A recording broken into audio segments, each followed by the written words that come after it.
ఇప్పుడే country delight app ని download చేసుకోండి. Download the country delight app now.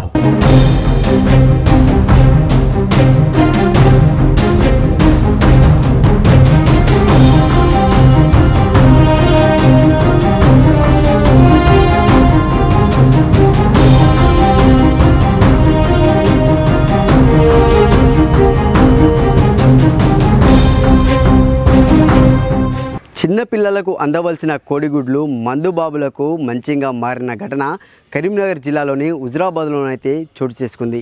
అంగన్వాడీలో ఉండేటటువంటి కోడిగుడ్లు వైన్స్ పక్కన ఉన్నటువంటి పర్మిట్ రూమ్లో కూడా దర్శనం ఇవ్వడంతో ఇదేంటి అని అడగగా కూడా ఆ వైన్స్ యజమానులు నీళ్లు మింగిన ఘటన మాత్రం హుజురాబాద్లోనైతే చోటు చేసుకుందని చెప్పుకోవచ్చు.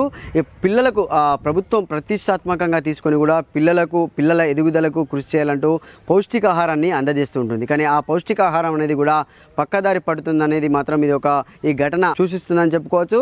హుజురాబాద్లోని పర్మిట్ రూమ్లోనైతే ఈ యొక్క అంగన్వాడీకి సంబంధించిన గుడ్లు దర్శనమిచ్చాయి. అక్కడికి వెళ్ళినటువంటి మీడియా ప్రతినిధి ఏంటి అని ప్రశ్నించగా కూడా అక్కడ ఉన్నటువంటి వారు ఎలాంటి సమాధానం ఇవ్వకపోవడంతో అక్కడికి చేరుకున్న అధికారులు ఈ కోడిగుడ్లు ఎక్కడి నుంచి వెళ్ళి వచ్చాయి, అసలు ఈ కోడిగుడ్లను ఎవరిచ్చారనేది కూడా విచారణ అయితే చేపట్టడం జరిగింది. అంటే ప్రతి వారానికి కూడా ఒక చిన్న పిల్లవాడికి అంగన్వాడీకి సంబంధించినటువంటి ఆ చిన్న పిల్లవాడికి కూడా ప్రతి వారం ప్రభుత్వం తరపు నుంచి ఒక 16 గుడ్లను అయితే ఇవ్వడం జరుగుతుంది. అంటే అలా ఒక ప్రత్యేకమైనటువంటి ఒక ముద్రతో ప్రభుత్వానికి సంబంధించినటువంటి ఒక ప్రత్యేకమైనటువంటి ముద్రతో అంగన్వాడీ గుడ్లను కూడా ఆ స్కూల్కి పంపిస్తూ ఉంటారు.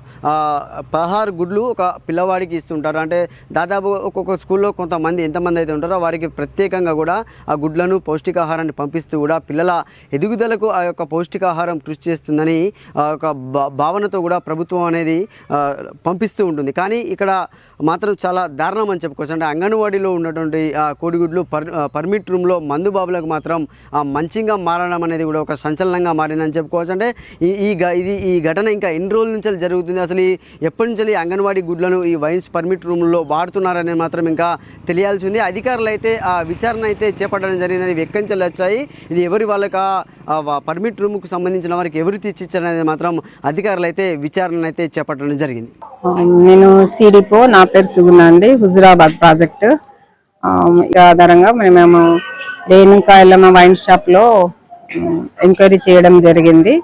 సో అందులో చేసే అతను బిడ్డలది ఇద్దరి రంగాపూర్లో టేక్ హోమ్ రేషన్ ద్వారా తీసుకోవడం జరిగింది. నేను ఎక్కడ కూడా అంగన్వాడీ కోడిగుడ్లు కొనలేదు అని చెప్పడం జరిగింది.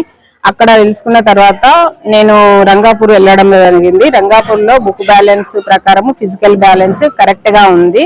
నేను బెనిఫిషరీస్ సంప్రదించగా ఎంక్వైరీ చేయగా వాళ్ళు మా బాబుకు మా అమ్మ నాన్న అక్కడ ఉంటారు కనుక మా నాన్న వైన్స్ లో పనిచేస్తాడు, వాళ్ళు తినమని పంపాను కానీ నేను అమ్ముకోలేదు మేడం, మా అమ్మ నాన్నకి ఇచ్చాను తినమని.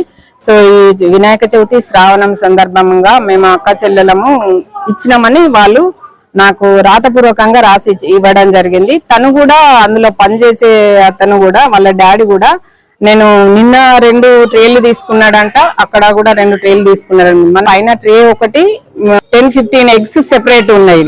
సో వాళ్ళు 2 నెలల నుండి ఎగ్స్ తినడం లేదు, మేము తినలేని మా అమ్మ నాన్నకు పంపించడం జరిగింది. తల్లిదండ్రులకు ఇచ్చినాము, పిల్లలు ఎవరైతే అర్హులు ఉన్నారో వాళ్ళకి ఇచ్చినాము. మా అంగన్వాడీ కేంద్రం ద్వారా ఊలేదు. అంగన్వాడీ సెంటర్ లోనే భోజనంతో పాటు ఒక ఎగ్ పాలు ఇస్తాము. 7 నెలల నుండి 3 సంవత్సరాల పిల్లలకు ఇంటికి ఇస్తాము గనక వాళ్ళకు ఎలిజిబుల్ గల బెనిఫిషరీస్ ఉన్నారు. 2 అక్క చెల్లెలకు 2 పిల్లలు ఉన్నారు కనుక 2 పిల్లలకు 16-32 కోడిగుడ్లు ఇవ్వడం జరిగింది. కోడిగుడ్లు 3 సంవత్సరాల పిల్లలకు ఇంటికి ఇచ్చేది. పూర్తి ఎంక్వైరీ అయిపోయిన తర్వాత కేసు వైన్స్ అతని మీద కేసు FIR చేద్దాం అనుకుంటున్నాం.